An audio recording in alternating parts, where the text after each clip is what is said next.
Salam, selamat pagi Bapak Ibu Saudara-saudaraku yang kekasih. Salam jumpa lagi dalam Rehat pada hari ini, pada hari Jumat 11 September 2020 bersama saya di pagi hari ini. Dan sebagaimana biasa saudara-saudara, saya selalu berharap kita semua tetap sehat dan biarlah kita selalu tetap memuji, memuliakan Tuhan, meluangkan waktu kita untuk memuji dan membesarkan namanya. Karena itu sebelum kita membaca dan merenungkan firman-Nya, saudara-saudara, marilah kita minta pertolongan Tuhan di dalam doa kita berdoa. Pagi ini Tuhan, kembali kami datang kepadamu. Tak putus-putusnya kami selalu menaikkan pujian syukur kami kepadamu. Karena perkenan-Mu lah dan kasih-Mu, anugerah-Mu yang luar biasa itu, yang memungkinkan kami tetap boleh menikmati hari baru. Dan karena itu hari ini kami mau pakai untuk memuji, membesarkan nama Tuhan sebelum kami melanjutkan berbagai aktivitas kami hari ini. Mohon Tuhan senantiasa menuntun menyertai kami, dan biarlah kuasa Roh Kudus-Mu bekerja dalam hati kami, agar firman yang akan kami baca dan renungkan hari ini dapat sungguh kami pahami dan kami berlakukan dalam hidup kami hari lepas hari. Ampuni salah dosa kami, dalam nama Tuhan Yesus kami sudah berdoa kepadamu. Amin. Saudara-saudaraku yang kekasih di dalam Tuhan, pembacaan kita terambil dalam Perjanjian Lama, Keluaran 14 ayat 1 sampai 14. Keluaran 14 ayat 1 sampai 14. Demikian sabda firman-Nya. Di bawah judul Firaun bertindak untuk penghabisan kali. Berfirmanlah Tuhan kepada Musa demikian. Katakanlah kepada orang Israel supaya mereka balik kembali dan berkemah di depan Pi Hahirot, antara Migdol dan laut, tepat di depan Baal-Sefon, berkemahlah kamu di tepi laut. Maka Firaun akan berkata tentang orang Israel, mereka telah sesat di negeri ini, padang gurun telah mengurung mereka. Aku akan mengeraskan hati Firaun sehingga ia mengejar mereka.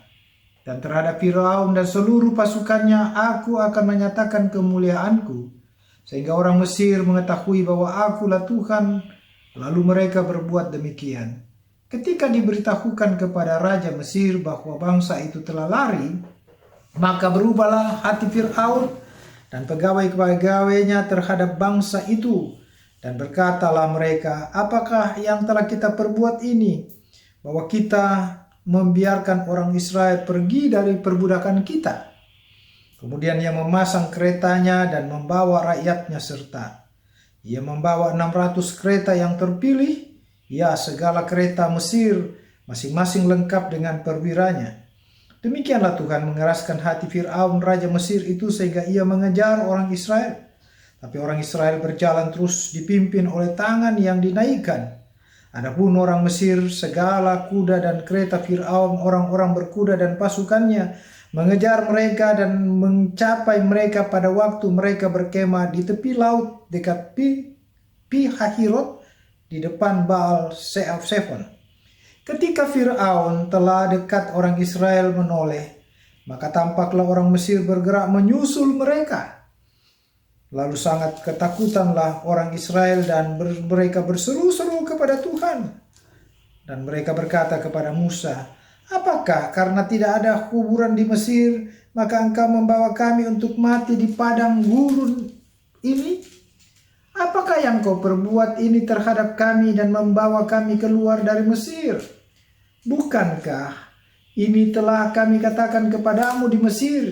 Janganlah mengganggu kami dan biarlah kami bekerja pada orang Mesir, sebab lebih baik bagi kami untuk bekerja pada orang Mesir daripada mati di padang gurun ini. Tetapi berkatalah Musa kepada mereka, kepada bangsa itu, janganlah takut, berdirilah tetap dan lihatlah keselamatan dari Tuhan yang akan diberikannya pada hari ini kepadamu, sebab orang Mesir yang kamu lihat hari ini tidak akan kamu lihat lagi untuk selama-lamanya. Tuhan akan berperang untuk kamu dan kamu akan diam saja. Sampai sedemikian jauh pembacaan firman Tuhan. Yang berbahagia adalah kita semua yang mau membaca merenungkan firman-Nya. Saudara-saudaraku yang saya kasih dalam Tuhan, Dari seluruh perikop pembacaan ini kita diarahkan oleh satu tema. Janganlah takut. Saya ulangi, tema kita, janganlah takut. Saudara-saudara yang saya kasih di dalam Tuhan, saya pikir rasa takut itu adalah sesuatu memang yang seringkali membuat kita pesimis dalam menghadapi sebuah kenyataan hidup. Dan ketika rasa takut itu menyelimuti kita atau menjadi bagian di dalam hidup kita dan mempengaruhi seluruh kehidupan kita, maka saya pastikan bahwa kita akan berada dalam suasana yang tidak menentu. Kita gampang saja melupakan segala-galanya, termasuk melupakan Tuhan. Dan itulah kenyataan dari kita sebagai manusia, bahwa ketakutan itu adalah sesuatu yang, rasa takut itu adalah sesuatu yang memang kita coba untuk hindari.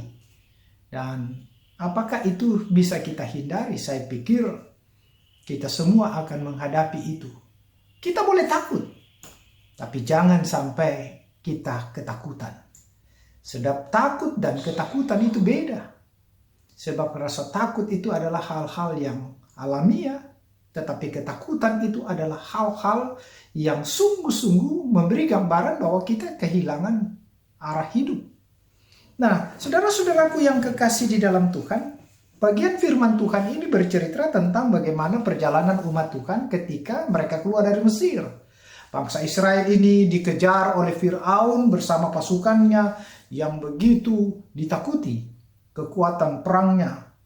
Apa yang dikatakan dalam firman Tuhan ini, saudara-saudara, ketika Fir'aun mengetahui bahwa bangsa itu telah keluar meninggalkan Mesir, maka mulailah Fir'aun bersama seluruh jajaran pemerintahannya itu merasa ada sesuatu yang mereka lakukan yang sangat merugikan mereka. Karena itu mereka ingin kembalikan bangsa itu dengan cara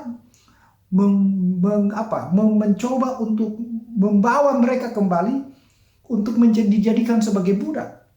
Dan inilah yang diceritakan dalam bagian firman Tuhan ini.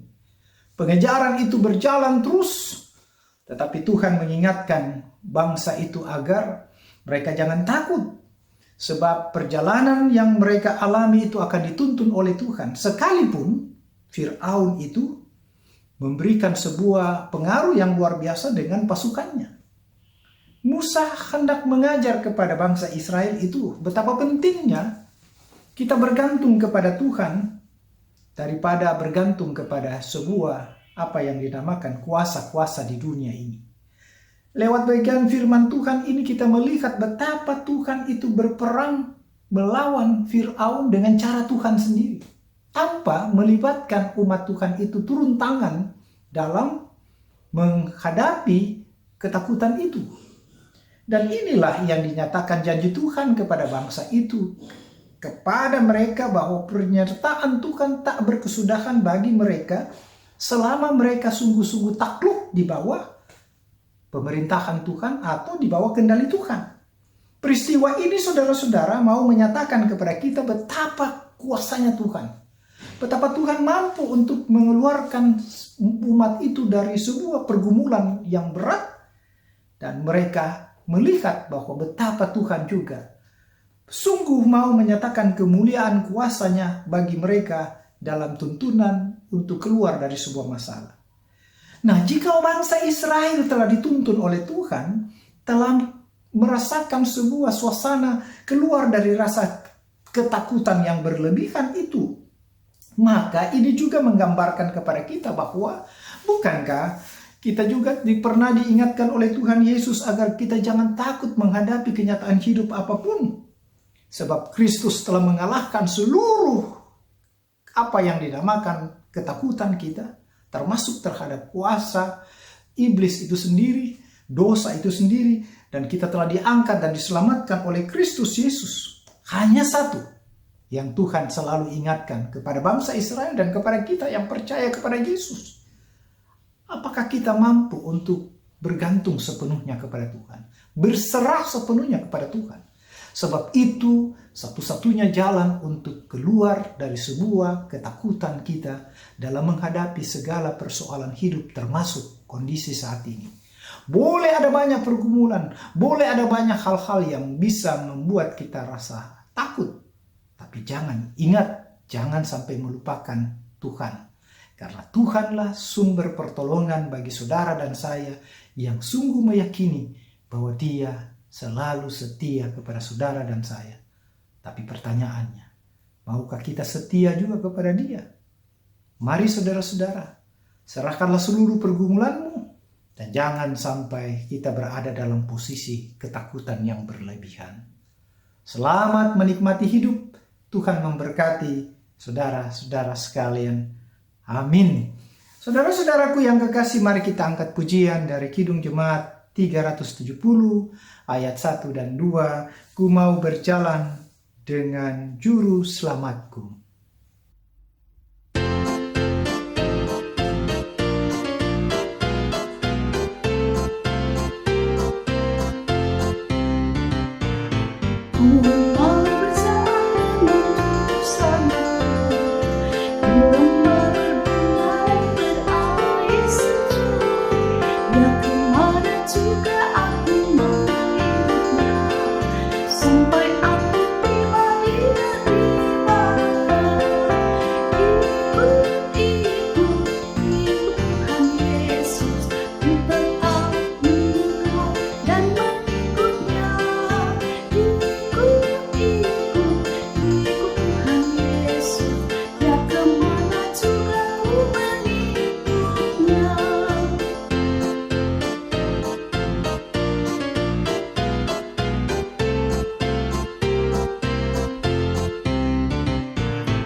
Mari kita berdoa. Bapa dalam sorga, kembali kami datang kepadamu. Kami mengucap syukur untuk semua firman yang boleh kami dengar hari ini. Mengingatkan kami semua agar kami jangan melupakan Tuhan dalam hidup ini. Termasuk dalam menghadapi begitu banyaknya tantangan pergumulan hidup. Dan kami percaya ketika Tuhan sudah menolong umat Tuhan pada masa lampau, Tuhan juga akan menolong kami dalam kondisi dunia saat ini, termasuk dalam menghadapi suasana kecemasan yang ada saat ini dalam menghadapi pandemi corona. Kami percayakan hidup kami kepadamu, karena kami tahu Tuhan tidak pernah meninggalkan kami yang sungguh berharap bergantung sepenuhnya kepadamu. Berkati keluarga kami semua, berkati pribadi kami, berkati semua pelayanan-pelayanan gerejamu. Dan biarlah kami selalu Tuhan diberikan kekuatan, kesehatan, hikmat daripadamu, agar dengan itu kami mampu untuk terus mengerjakan apa yang seharusnya kami kerjakan, menjadi alat kesaksian-Mu. Karena itulah Tuhan, seluruh perjalanan aktivitas kami hari ini dan seterusnya, kami hanya percayakan kepadamu. Ini doa kami, ampuni salah dosa kami. Dalam nama Tuhan Yesus kami sudah berdoa kepadamu. Amin. Selamat pagi, Tuhan menolong dan menyertai-Mu dalam melanjutkan aktivitas saudara-saudara. Sampai ketemu lagi.